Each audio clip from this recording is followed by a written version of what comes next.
Lesson 18. Vishuddhi Chakra.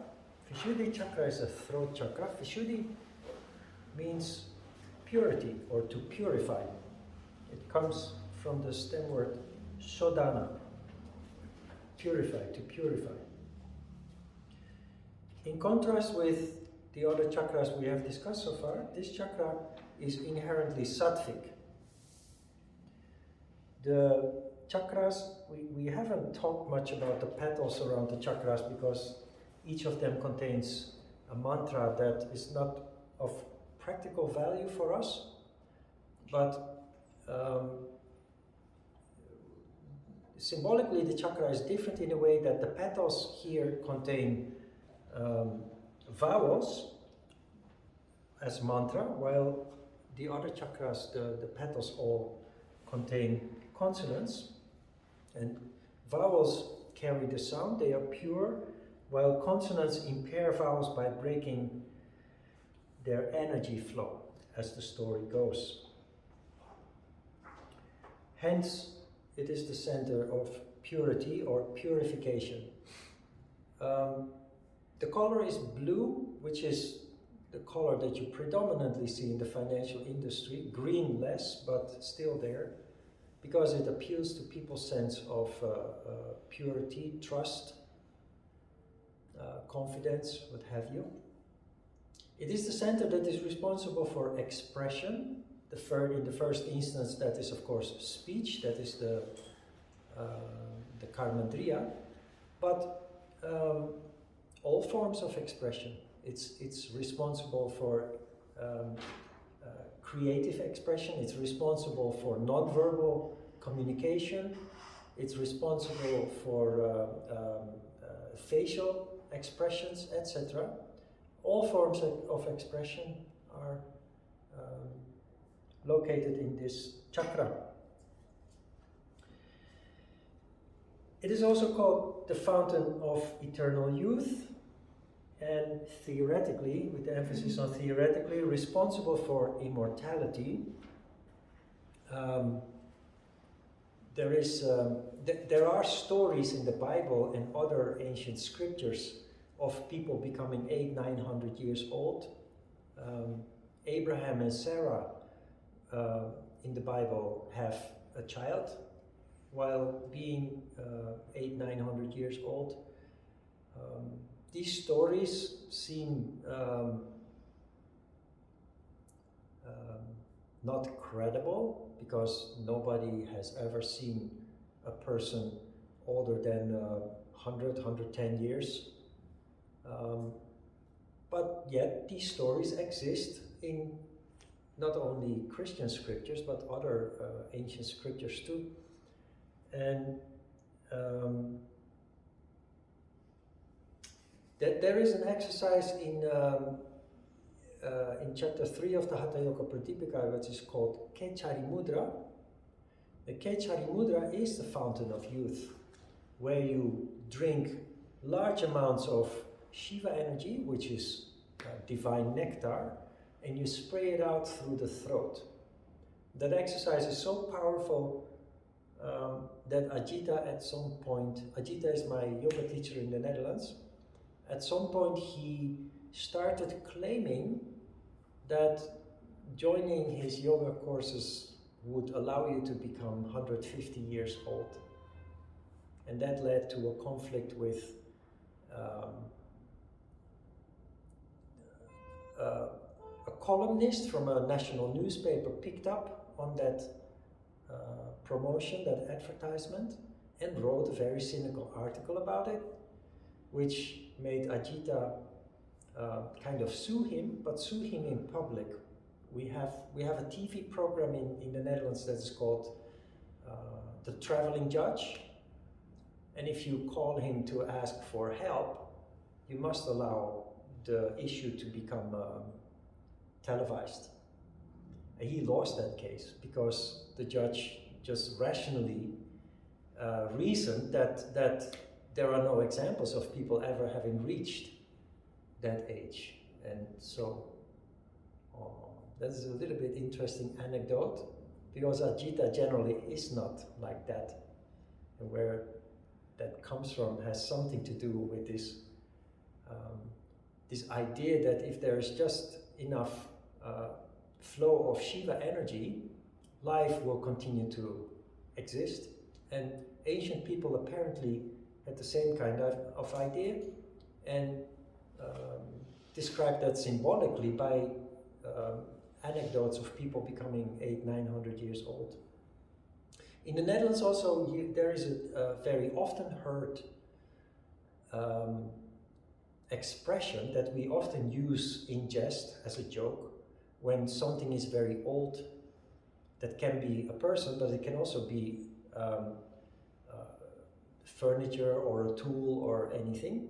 When something is very old, we don't know exactly how old, but must be very old, we say it's as old as Methuselah, who is one of those characters in the Bible that also became 800-900 years old.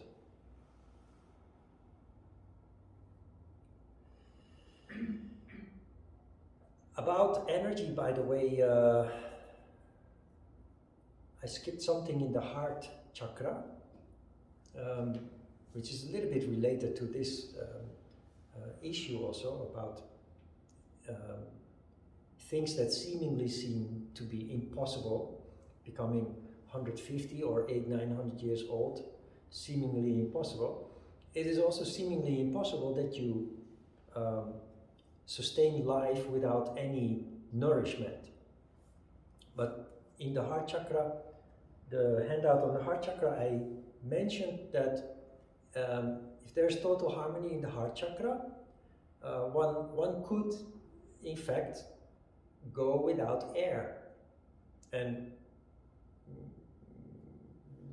technically that seems impossible, but yogis who have evolved to a very high level of control, they do have themselves buried, literally buried, for days, sometimes weeks, and even there are cases of yogis being buried for 6 months before being dug up again and still being alive.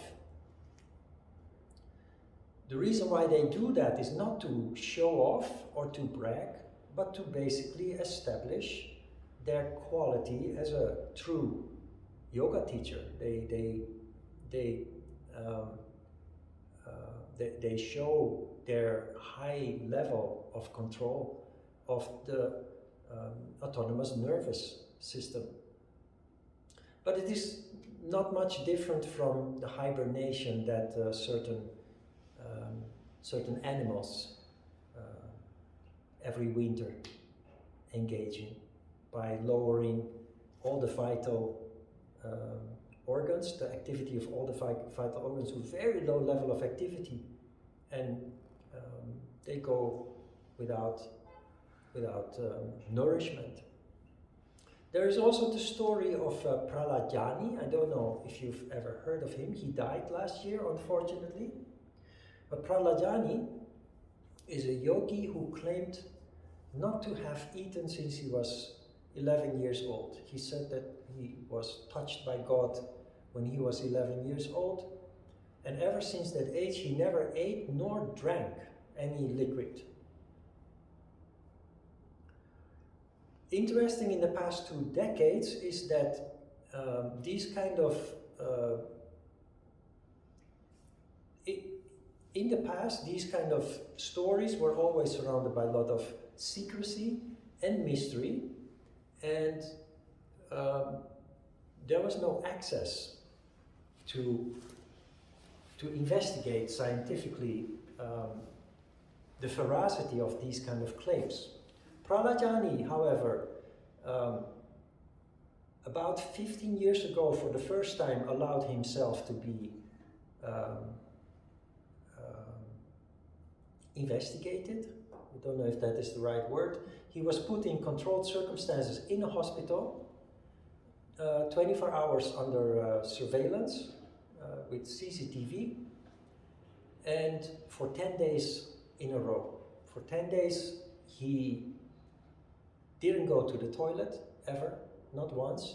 He didn't eat, he didn't drink anything at all. Now, not eating for 10 days is possible. It's a bit extreme, but it's possible. But not drinking for 10 days, normal situation, leads to death, dehydration, severe dehydration, and then death. So Pralajani, what he said is, I feed myself through a hole in the palate, which is the same phenomenon as Kechari Mudra, which made Ajita claim that you could live up to an age of 150 years old by drinking large amounts of Shiva energy, which we call divine nectar, leading to eternal youth. There's another story I forgot, but important to share with you, related to Manipura Chakra. It's like Pralajani, who had himself 10 years later again investigated by a medical team for 14 days with the same results. Just to complete the story about Pralajani.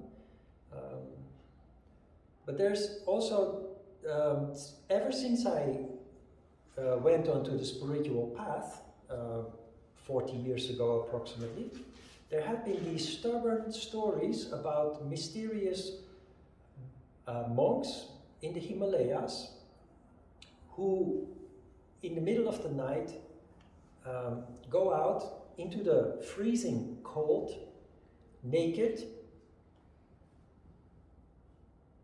wrapped in a wet blanket, and they sit on a rock meditating all night. And when the morning comes, the blanket is dry and the snow and the ice around them is melted.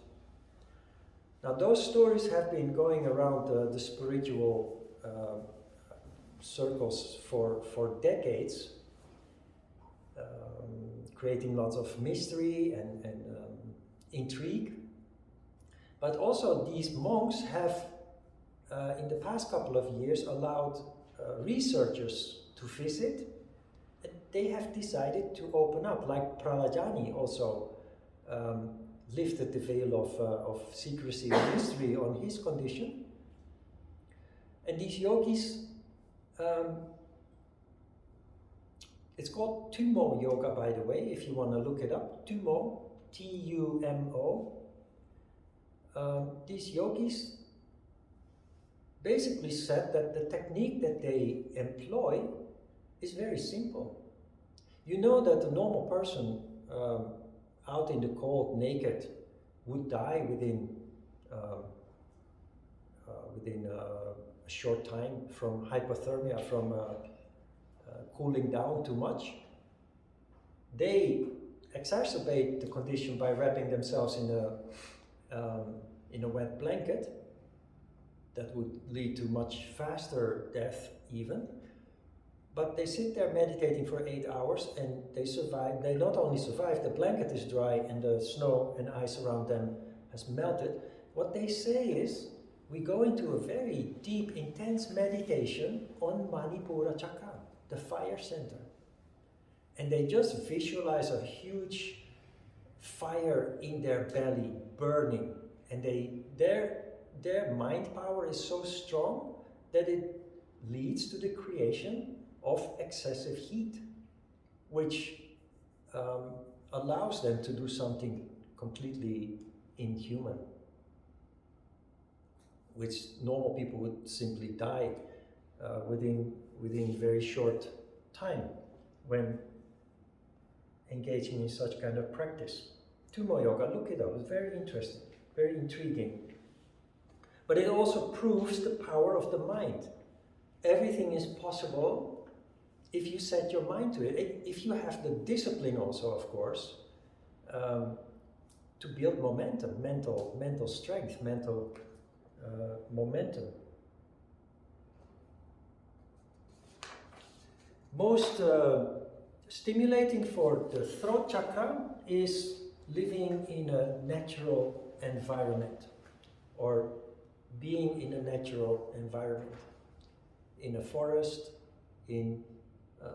by the sea, on the coast. I have noticed very clearly when I've been living in Korea, always in a house built out of steel and concrete. In the Netherlands, practically the same, although there are a little bit more natural materials, but still concrete, bricks and steel. Then I noticed one time when I went to Chirisan, to a mountain retreat, and I stayed for a week in a wooden cabin in the winter. And it did something very interesting with me. I slept a lot, much more than usual, like 14 hours a day. I ate a lot, and I felt incredibly harmonious. I felt incredibly good. And I realized that when I came back to Seoul, it felt very harsh to be back in a concrete structure again of the apartment where I lived at that time. I realized the power of living in a house or an apartment or whatever it is that you live in, that is built predominantly out of natural materials. So it made me decide for myself that if ever the chance arrives, if ever the chance presents itself, I want to build my own house completely out of wood and other natural materials. Whether that ever happens, we will see, but it is something I always keep in the back of my mind. The subtle element of the chakra is ether. What is ether? In the Dutch language, the word ether is very commonly used. If you turn on the radio, the DJ will tell you that he is coming into your living room through the ether. In English, in American use of language, the word ether is not so commonly used. But ether is in fact thinner than air. It's above the heart chakra. The heart element is air. Ether is what carries the sound waves. These days everything is fiber optic cables and what have you. But not so long ago, you listened to the radio through an antenna. You had an antenna on your car. You had an antenna on the roof of your house. And the studio from where they broadcast would have a big antenna that would send out the radio waves. So the radio waves, the vibration of the music, the voice of the DJ is carried through the ether, we say in Dutch. So that is what ether is. Ether is the carrier of sound. The subtle vehicle of action, the Karmandriya, is speech. The subtle organ of perception is hearing. The subtle energy is called Vijnana Prana, and the color is blue. Sattva in the chakra leads to clairaudience, which is a non-existing word, but it's the same as clairvision, clairvoyance. A clairvoyance is not something of your physical eyes, and clairaudience is also not something with your ears. It's your ability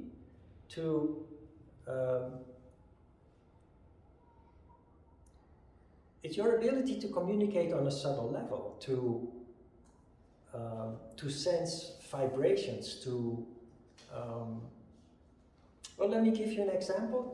One of the CDs are supernatural paranormal abilities, is talking with animals. They call it talking with animals, and gives the impression that you actually talk by saying words. That's not how talking with animals works.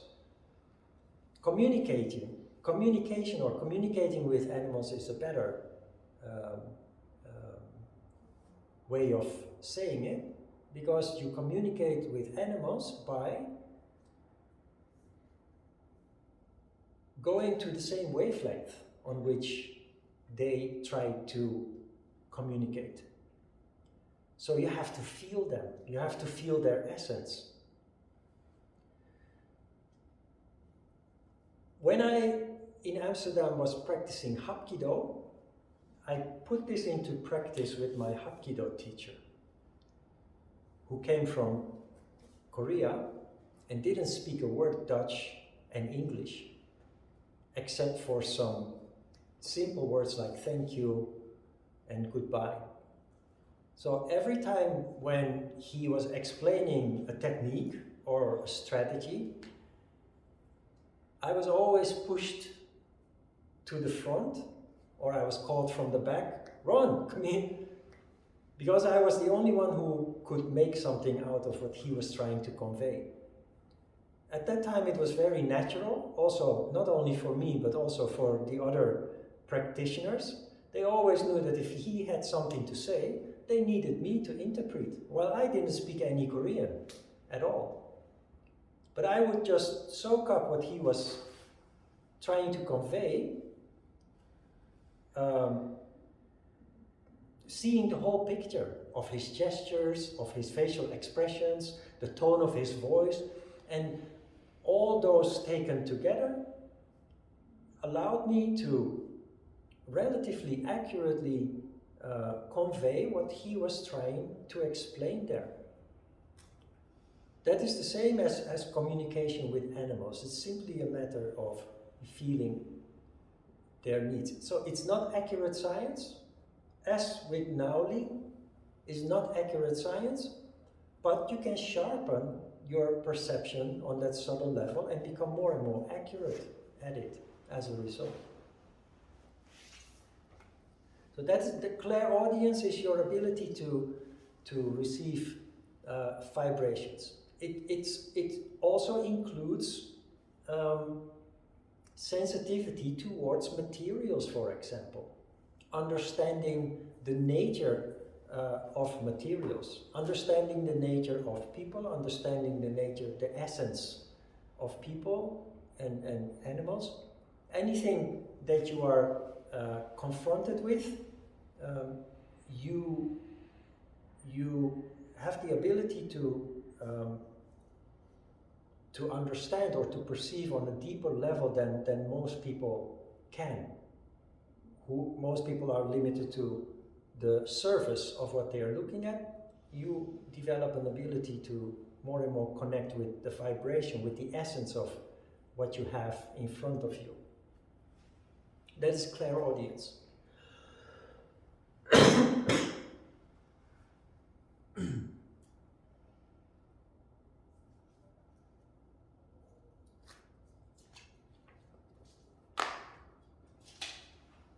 Because normal human beings fluctuate between tamas and rajas naturally, they need to speak even if against a wall. Or we need to have the radio or the TV on. When I came to Korea, I was very surprised to see TVs everywhere.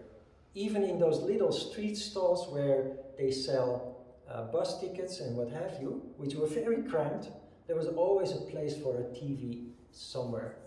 And many people, when doing other things at home, also always need to have a radio on or a TV on. The reason for that is we become very fidgety or uncomfortable when there is complete silence. Well, for us as yogis, becoming more meditative and sensitive, we appreciate silence.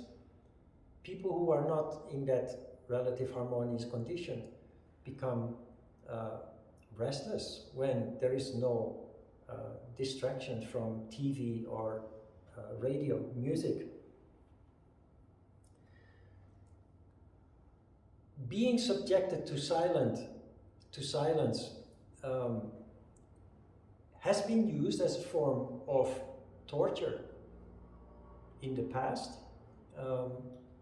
They use it as a punishment in prisons.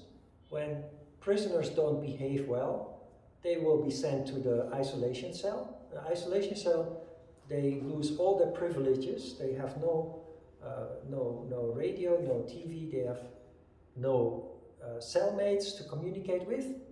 They're just totally isolated, also in terms of stimulation of the senses. And the interesting story is that the German government in the 70s and 80s used silence as a hidden form of torture to punish terrorists of the Red Army Brigade. In the 70s and 80s, Europe was going through a period where Italy, Spain, Germany, they had, even Japan, went through a period of terrorism, homegrown terrorism, of groupings that were called Red Army Brigades. And in Germany, the Red Army Brigades, the terrorist Baader-Meinhof group, I don't know if you ever heard of that, they targeted politicians and captains of industry. And they robbed many banks in very professional ways. Ruthless and killing also many people.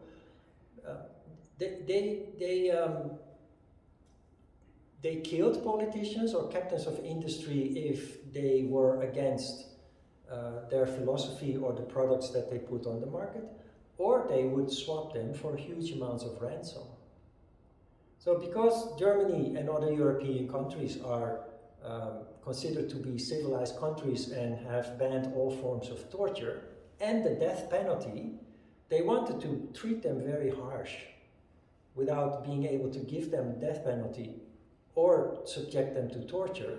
They just put them in completely insulated and isolated cells where they spend many years being incarcerated. The very inhumane. It seems very benign, but it's a very cruel way of torturing people without being able to call it torture, in fact.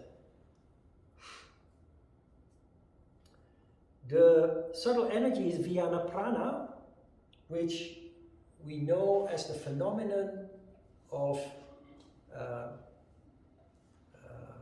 phantom or a ghost.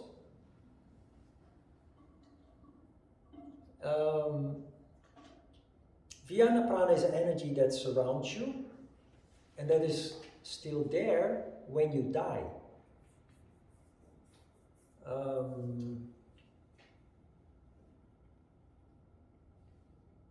We talked a little bit about people when they die and their spirit is restless because they died because of violence.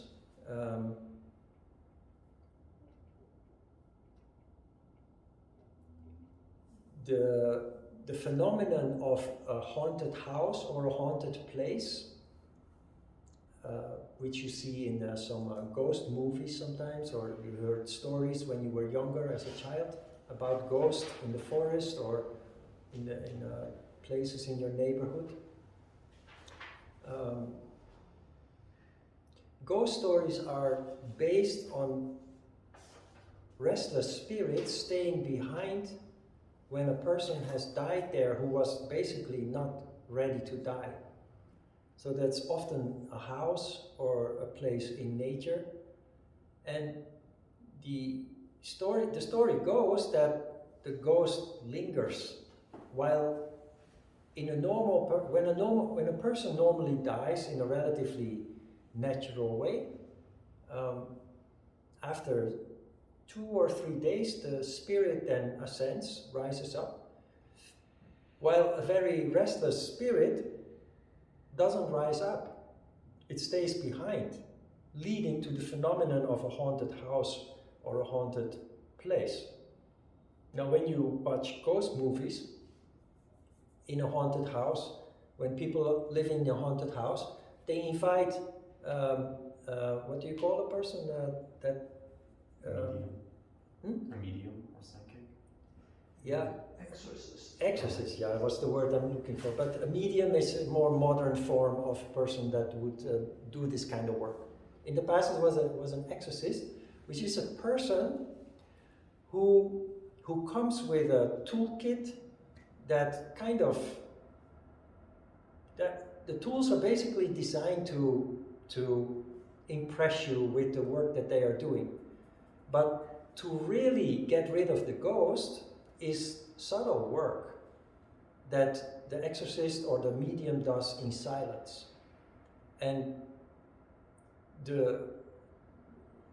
what they are really doing beyond the tools and the circus that they portray there is to make the restless spirit to come to ease. They communicate with the spirit, connect with the spirit, tell the spirit that everything is okay, you can go now, just go in peace, everything is fine. There's no need to hang around here, kind of way.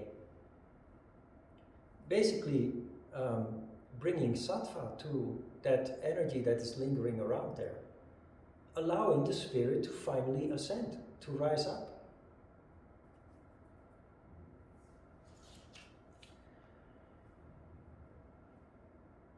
In Hapkido, we have a technique that is called kyapsul. You know what kyap means? Kyap? Yeah, that is a loud shout that is being used to disorientate the opponent. You find this technique not only in Korea but also in karate, in traditional sports. And the loud shout before you attack is designed to disturb the throat chakra. It leads to a moment of distraction in which you shout and you quickly attack, and it leaves your opponent unable to react adequately in the moment. This principle you find back in burglary alarm. When burglars or people who are up to no good in a criminal sense, they require secrecy. They often operate in the dark and in silence. And a burglary alarm is usually, when it is triggered, it causes enormous noise.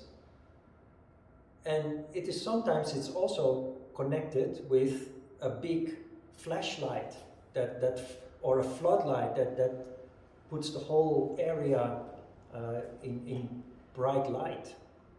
And the whole purpose is to cause chaos in Vijnana Prana, in the throat chakra of the perpetrator.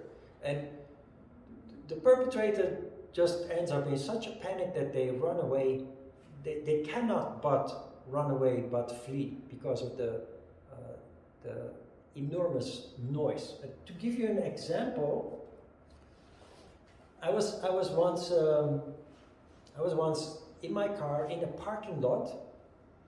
It was for the work that I was doing, so I was moving from one customer to another customer, and I was doing some paperwork while still sitting in the car.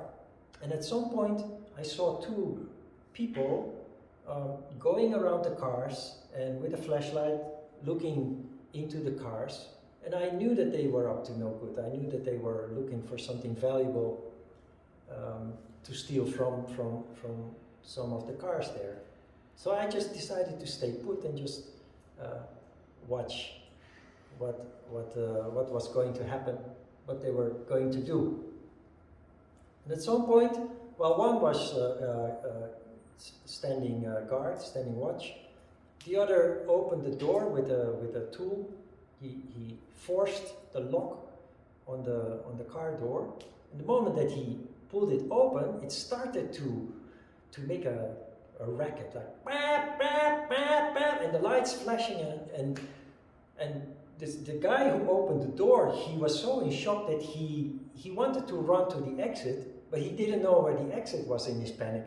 So he ran around the car 3 circles before he finally realized he had to go in that direction. It's so disorienting. It means also that when you are under attack, your best course of action is to simply make as much noise as you can. Sometimes people, victims of especially physical crime,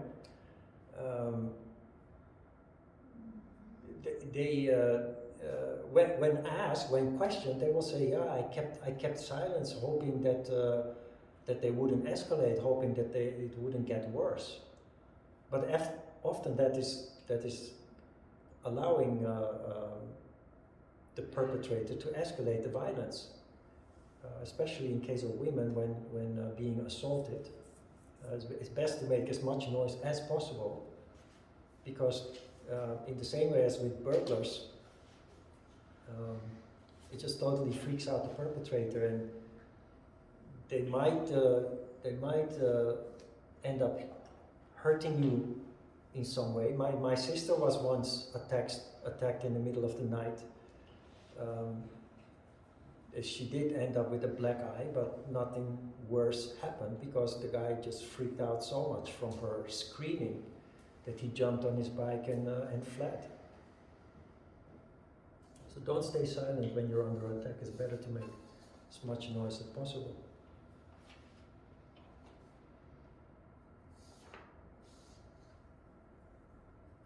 Also very interesting is that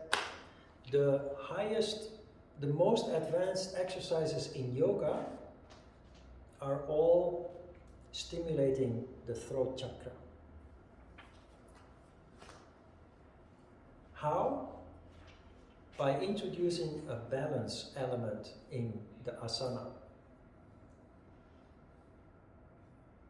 All advanced poses are hand balances, arm balances, one way or another. So they have some complicated element with Padmasana, or a foot behind your head, or a handstand. But because of the balancing element, it is a very strong stimulation of the throat chakra, which is the gateway to the crown chakra. So the most advanced poses are not targeting directly the crown chakra or ajna chakra, but targeting the throat chakra, through which you go to ajna chakra and the crown chakra. You can look up in Iyengar's book, the book that we use as a guideline.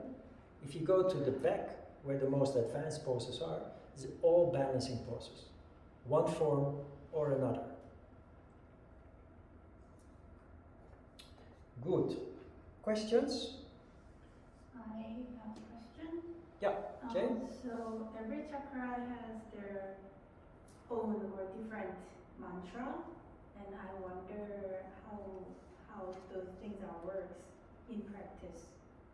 A mantra is a vibration, but we don't put any emphasis on mantras because mantras are a way for illiterate people, through repetition, to reach a meditative state, a state of like being in a trance.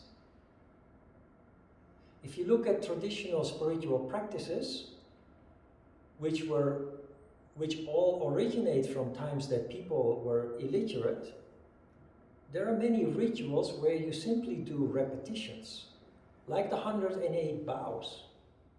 If you repeat something often enough, it leads to a meditative condition. We follow the scientific way. So we're not looking at mantras at all, other than just Om as a ritual to start and finish the class. But all the other mantras, indirect and primitive ways to bring about a meditative condition. We do that in a much more direct way by grabbing the bull by the horns, by mental control. You can also use drugs. Patanjali at some point also confirms that you can reach spiritual levels of, or spiritual development can be triggered by drugs. But that carries a big danger because people tend to become addicted to drugs. There are yogis in India, there are tribes of yogis that smoke marijuana all day. But that has nothing to do with spirituality anymore. If you use drugs for spirituality, you use it very, very measured. Not on a habitual daily basis. Every time you see them in documentaries or so, they always have a what do you call these things in English? They always have a joint in between their fingers, and they just keep smoking while being interviewed and what have you. Being stoned all day is not spiritual. It does expand your consciousness, but it does with everybody. You don't have to be in a tribe or as a yogi or a spiritual community for that. But the damage that it does is just so much bigger than the benefit that you have from it. That it's really not recommended to pursue it in that way.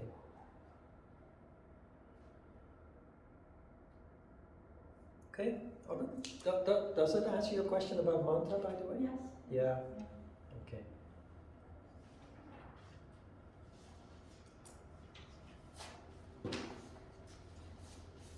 Okay, let's have a short break.